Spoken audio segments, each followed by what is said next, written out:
Welcome to the Financial Diner podcast. Today's topic is Women in Retirement, the Next Chapter, Part 1, where we talk about life, money, and the confidence to write your best retirement story. Today we're focusing on women in retirement, what's changing, what still needs to change, and how to feel prepared no matter your starting point.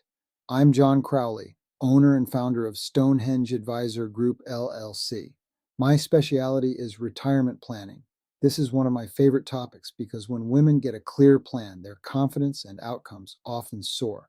Today, we'll unpack longevity, Social Security choices, healthcare, investing, income planning, and the life side of retirement, purpose, relationships, and a flexible financial safety net. Let's jump in. Let's start with the big picture. Why does retirement look different for women? A few realities stack up. First, women tend to live longer, often 5 or more years longer than men, so savings must last longer.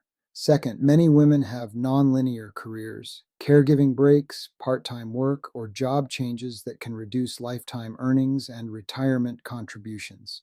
Third, women are more likely to face retirement solo at some point, single, divorced, or widowed, so having a personal plan matters even with a couple. So more years to fund, fewer years contributing, and often fewer built-in safety nets. That can feel daunting, but it's also empowering. Once you acknowledge those factors, you can design a plan tailored to them, leaning into guaranteed income, smarter claiming decisions, and the right investment mix.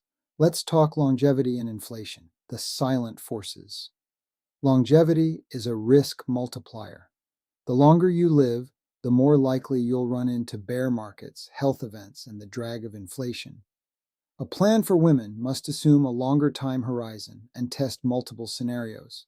Normal inflation, higher inflation, even a recession in the early years of retirement.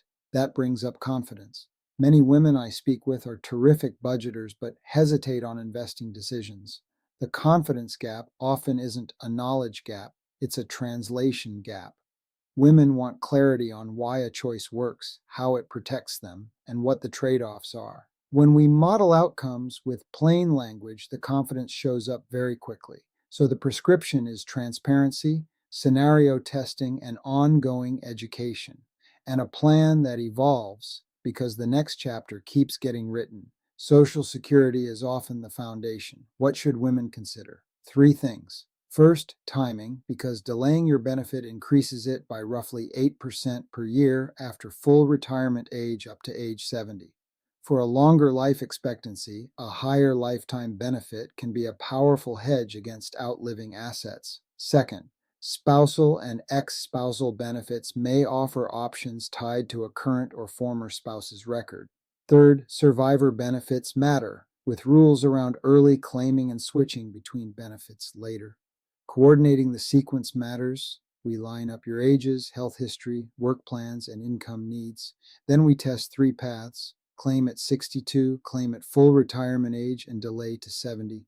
We also test early widowhood and higher inflation scenarios. We pick the path that supports both your early retirement lifestyle and late life security. So the right choice is personal, not generic. Healthcare can feel like a maze. What's different for women? Women tend to use more health care over a longer life, so costs matter. Transitioning at 65 means choosing original Medicare with a Medigap plan or Medicare Advantage. The right choice depends on your doctors, travel patterns, prescriptions, and appetite for networks versus flexibility.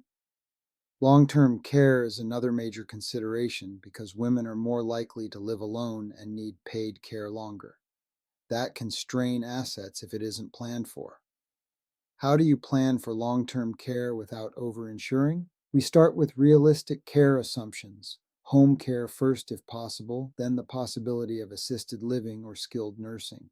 Strategies include traditional long-term care insurance, hybrid Life Plus LTC policies, or earmarking a portion of assets as a care fund. Some clients use an annuity or hybrid solution. The key is to decide before you need it when premiums and options are better.